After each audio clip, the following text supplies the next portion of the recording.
Assalamualaikum, kali ini kita akan belajar fitur-fitur dasar Inkscape bagian 1.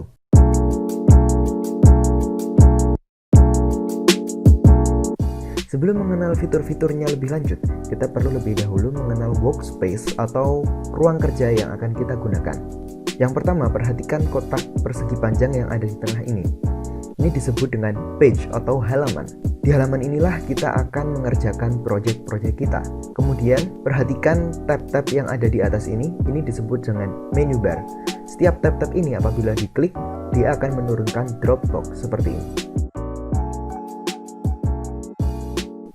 Kemudian yang di bawah ada yang disebut dengan comment bar. Sebenarnya beberapa fitur-fitur di comment bar ini terdapat di tab-tab yang ada di menu bar, seperti contohnya yang ada di sini. Di sini ada new, kemudian ada open, ada save dan juga print. Ini ada di menu file. Nah, kemudian di sini ada undo, di sini ada redo, yaitu ketika kita ingin mengulang langkah yang telah kita gunakan. Misalkan aku pindah ini ke sini, kemudian di undo. Kalau di redo, dia tambah ini ke situ. Di undo, dia akan balik langkah terakhir yang kita lakukan. Kemudian ada juga beberapa fitur-fitur lainnya yang akan dijelaskan di lain kesempatan. Di bawahnya ada tools control bar. Tools control bar ini terhubung dengan toolbox yang ada di sisi kiri. Apabila kita mengganti alat yang kita gunakan di toolbox, maka control bar ini akan berubah. Nah, jadi opsi-opsi yang ada ini akan mengikuti toolbox. Di sebelah kanan ada snap control bar. Snap control bar ini akan sangat berguna ketika kita mendesain nanti, tapi kita akan bahas ini lain kali. Sekarang perhatikan garis yang ada di tepi ruang putih ini. Baik di kanan maupun di bawah, ini disebut dengan scroll bar yang berfungsi untuk menggeser view kita terhadap workspace yang ada di tengah ini. Selanjutnya di atas maupun di bagian kiri ada yang disebut dengan ruler atau penggaris. Ini menunjukkan posisi kita di area putih ini ada di mana. Apabila kita menarik ruler ini, dia akan memunculkan garis pandu yang bisa membantu kita dalam mengerjakan proyek-proyek kita nantinya. Nah, ini bisa kita atur sedemikian rupa tergantung keinginan kita. Di sisi bawah ada yang disebut palet atau palet warna. Dia menunjukkan banyak sekali pilihan warna yang apabila kita klik, dia akan mengubah warna objek yang sedang kita pilih. Di bawah palet warna ada yang disebut status bar. Dia akan memberikan informasi mengenai objek-objek yang kita pilih maupun di beberapa tempat ketika kursor kita mengarah di tempat-tempat tertentu. Terakhir di bagian kanan ini disebut dengan dialog. Dialog ini fungsinya macam-macam tergantung menunya. Dia berubah ketika kita memilih beberapa fitur yang ada di atas ini. Bisa kita lihat. Nah, di sini untuk lebih jelasnya akan kita bahas lain kali. Setelah mengenal workspace yang ada, kita akan mempelajari fitur yang pertama, yaitu adalah zoom. Zoom berguna untuk memperbesar atau memperkecil penglihatan kita terhadap workspace yang ada. Misalnya di sini zoom in untuk memperbesar atau zoom out untuk memperkecil. Zoom ini ada beberapa cara. Cara yang pertama adalah seperti yang barusan saya lakukan, yaitu dengan mengeklik kontrol dan scroll yang ada di mouse. Seperti ini. Oke. Cara yang kedua dengan menggunakan fitur yang ada di toolbox seperti ini. Zoom. Ketika kita klik kiri, dia akan zoom in, ketika klik kanan, dia akan zoom out. Dan juga ada beberapa opsi-opsi zoom yang tersedia di control bar. Cara yang ketiga adalah menggunakan comment bar. Di sini juga ada sedikit opsi untuk melakukan zoom. Itu bisa dicoba-coba sendiri. Cara yang keempat, kamu bisa pakai zoom info yang ada di kanan bawah. Yang plus untuk zoom in, yang minus untuk zoom out. Terakhir, cara yang kelima adalah menekan F2 atau F3. F2 untuk zoom in dan F3 untuk zoom out. Fitur yang kedua adalah select tool. Ini adalah fitur yang paling sering digunakan. Select tool itu adalah alat untuk memilih objek, yaitu ada di kiri atas, paling atas di toolbox. Nah, ini digunakan untuk memilih objek-objek yang ada di workspace. Untuk memilih objek, cara yang pertama bisa dengan mengklik objek yang ingin dipilih seperti ini, klik. Oke. Cara yang kedua, kita bisa melakukan drag sampai melingkupi objek yang ingin dipilih. Apabila kita melakukan drag tapi tidak cukup melingkupi objek yang ingin dipilih, maka objek tersebut tidak akan terpilih. Selain memilih satu objek, kita bisa memilih beberapa objek. Cara yang pertama adalah dengan menekan shift dan mengklik objek-objek yang ingin dipilih. Cara yang kedua adalah dengan drag sampai terlingkupi objek yang ingin kita pilih. Kalau misalnya kita ingin memilih semua objek yang ada, kita bisa menekan Ctrl A, maka semua objek yang ada akan terpilih. Fitur ketiga adalah Sheet, yaitu fitur yang dapat digunakan untuk membuat objek-objek tertentu. Yang pertama adalah Rectangle. Rectangle ini adalah fitur untuk membuat persegi 4 ya. Di fitur Rectangle ini kita bisa memodifikasi sudut-sudutnya menjadi lebih tumpul dengan menarik titik lingkaran yang ada di pojok. Ya, ujungnya menjadi tumpul, bahkan bisa sampai seperti lingkaran. Untuk mengembalikannya menjadi sudut yang lancip lagi, kita bisa menariknya kembali ke tempat asal atau bisa cukup mengklik Make Corner Sharp. Oke. Nah, sedangkan dua titik yang ada di kiri atas dan kanan bawah ini digunakan untuk mengubah ukurannya. Bentuk yang kedua adalah circle atau lingkaran. Di circle ini ada beberapa opsi modifikasi. Untuk titik yang di kanan ini kita bisa memutarnya seperti ini sehingga dia tidak menjadi lingkaran yang sempurna. Dan ini pun bisa dipilih mau seperti apa dengan mengklik yang ada di control bar ini.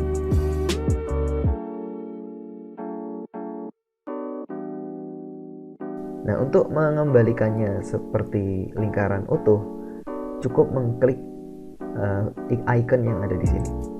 Bentuk yang keempat adalah stars atau bintang dan juga polygon. Di sini dia membentuk 5 sudut dan ini bisa diubah di fitur di sini.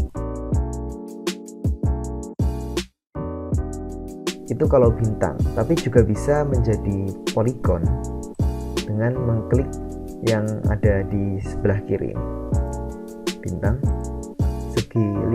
Nah, untuk mengembalikannya menjadi semula, kita bisa mengklik yang ada di sini. Jadi akan kembali ke awal pertama kita menggunakan fitur polygon dan bintang ini. Setelah membuat objek, kita perlu tahu bagaimana cara untuk mengubah ukurannya dan bagaimana cara untuk memutarnya. Untuk mengubah ukurannya, kita bisa mengklik objek yang ingin kita ubah ukurannya, kemudian akan muncul 8 titik di setiap sisi dan di setiap sudut. Nah, ketika kita menggeser titik-titik ini, maka dia akan berubah.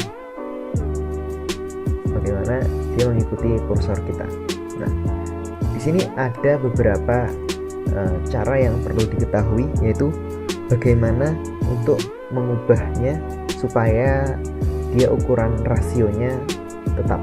Kalau misalnya kita tarik begini asal, dia akan berubah mengikuti kursor, tapi ketika kita tekan kontrol, dia rasionya akan tetap sama, tapi ukurannya berubah. Nah, kemudian cara yang kedua, bagaimana cara untuk mengubahnya tapi yang diubah dari titik tengahnya, itu dengan menekan shift.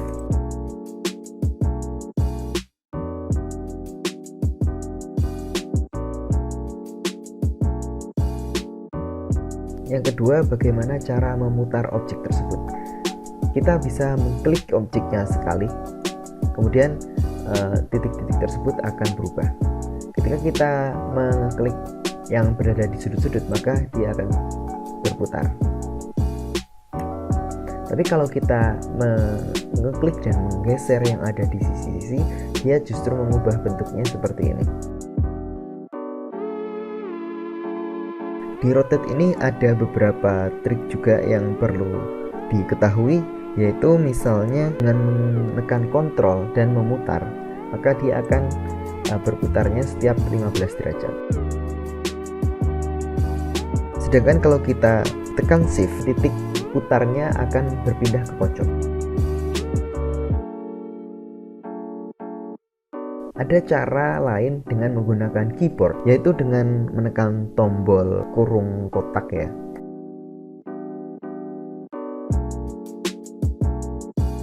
Fitur yang kelima adalah fill, yaitu memberi warna pada objek yang kita pilih.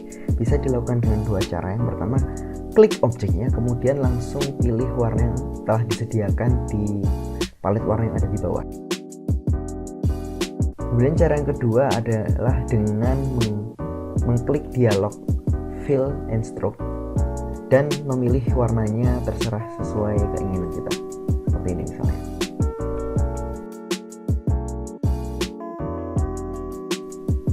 Fitur yang keenam adalah raise and lower selection. Perhatikan objek kotak yang sudah ada di tengah ini. Di sini ada 4 objek. Kita bisa melihat bahwa kuning ini berada di atas atau di depan ketiga objek di belakangnya. Yang di biru ada di belakangnya, kemudian di belakangnya ada merah dan ada hijau. Kita bisa mengubah urutannya dengan mengklik 4 icon yang ada di sini. Jika kita pilih hijau yang ada di paling bawah dan kita klik yang paling kanan, dia akan maju paling depan. Tapi ketika kita pilih yang ini, dia akan maju satu persatu. Oke. Nah, kalau sebaliknya untuk menurunkan objeknya dari paling depan ke paling belakang, itu kita bisa gunakan yang ini, yang paling kiri. Dia akan turun langsung ke paling bawah, atau diturunkan satu persatu dengan mengklik yang satu ini. Ada cara lain untuk mengubah urutan ini, yaitu dengan shortcut. Shortcut itu pintasan yang ada di keyboardnya. Shortcutnya sebenarnya sudah diberitahu di sini. Ketika kita meletakkan kursor, dia akan memberitahukan shortcut untuk melakukan ini. Misalnya Ctrl page up untuk naik satu persatu, Ctrl home untuk naik langsung. Misalnya kita coba dengan objek yang berwarna hijau ini, kita klik Ctrl kemudian home, dia langsung berada di depan. Teman-teman bisa mencoba shortcut lainnya yang telah ditunjukkan oleh icon-icon tersebut. Fitur yang ketujuh adalah teks, di mana kita bisa membuat tulisan di desain kita. Misalnya kita tulis di sini namaku adalah. Ada beberapa hal yang perlu diketahui, yaitu jenis font. Font yang di sini yang saya pakai adalah Montserrat. Kita bisa mengubah jenis font ini di bagian control bar ini atau di bagian dialog dengan mengeklik huruf T yang ada di atas ini. Kita bisa mengubah jenis tulisannya atau font di sisi ini. Dia akan menunjukkan previewnya kalau di dialog. Sedangkan kalau menggunakan ini, dia bisa langsung diklik dan akan berubah tulisannya di sini. Seperti ini. Kita ubah dengan yang lain. Seperti itu. Nah, di teks ini selain font ada juga ukuran font. Cara untuk mengubah ukurannya dengan fitur font size yang ada di atas ini, kita ubah ukurannya menjadi lebih besar. Atau juga bisa di kanan ini di fitur dialog. Hanya saja kalau di fitur dialog kita harus mengklik apply supaya teksnya itu berubah. Nah, seperti itu. Selain ukuran dan juga jenis font, ada juga tuh gaya fontnya. Diklik, kalau di sini hanya ada normal ya. Kita coba contoh yang lain pakai Arial. Di Arial dia bisa normal atau miring, italic, atau mungkin bisa ditebalkan pakai bold. Itu teman-teman bisa coba sendiri style-style yang lainnya. Selain jenis font, ukuran font, dan gaya font, ada juga bagaimana kita ingin teks kita itu rata kiri, rata kanan, atau di tengah gitu. Itu bisa menggunakan text alignment. Ini kiri, ini tengah, ini kanan. Di sini tidak terlalu terlihat ya karena tulisannya hanya 2 kata. Oke. Oke, jadi segitu dulu untuk fitur-fiturnya. Sekarang kita perlu tahu nih bagaimana caranya untuk menyimpan hasil kerja kita, yaitu dengan melakukan save. Save dilakukan dengan mengklik yang ada di sini, icon kecil ini, atau bisa dengan file kemudian klik save, atau shortcutnya kita bisa menekan Ctrl S. Kemudian teman-teman bisa pilih mau ditaruh di mana, misalnya di sini kasih nama dokumennya latihan, terus klik save, maka dia akan tersimpan di file location yang sudah teman-teman pilih. Nah, selain menyimpan, kita juga perlu tahu bagaimana membuat dokumen baru. Caranya bisa dengan mengklik icon kecil ini atau file kemudian new, atau shortcutnya Ctrl N. Kita juga perlu tahu bagaimana untuk membuka dokumen yang pernah kita buat. Itu bisa kita lakukan dengan shortcutnya Ctrl O, atau klik yang ada di sini, icon kecil ini, atau juga bisa klik file kemudian klik open. Kemudian teman-teman bisa pilih file mana yang ingin dibuka. Nah, ada cara cepat yang telah diberikan Inkscape, yaitu dengan Open Recent. Dia akan memperlihatkan file-file terakhir yang kita buka.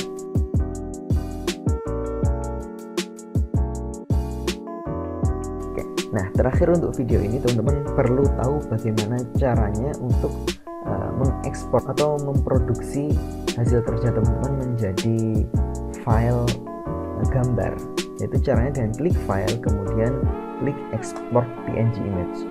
Nah, ketika mengklik export PNG image, dia akan memunculkan dialog export PNG image. Di sini teman-teman bisa memilih custom, tapi cara paling mudahnya kemudian page langsung export as, pilih mau ditaruh di mana gambar yang akan dibuat, misalnya di sini KKN design latihan, save, tapi dia belum langsung ke ekspor.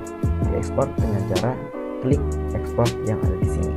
Nah, ketika teman-teman pilih page, maka yang diekspor akan satu halaman ini. Nah, ketika memilih drawing, maka yang diekspor adalah semua objek yang ada di dokumen ini. Bahkan misalnya kalaupun dia di luar page, maka yang akan diekspor dari sini sampai sini.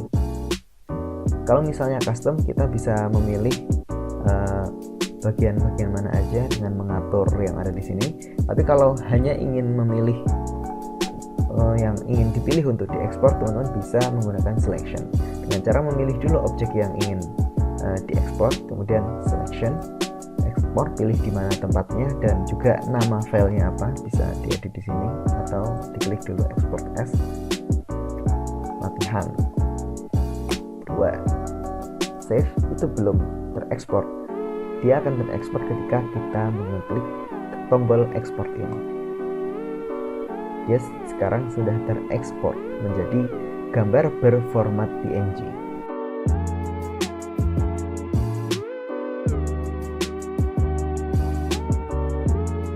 Segitu dulu untuk tutorial video kali ini.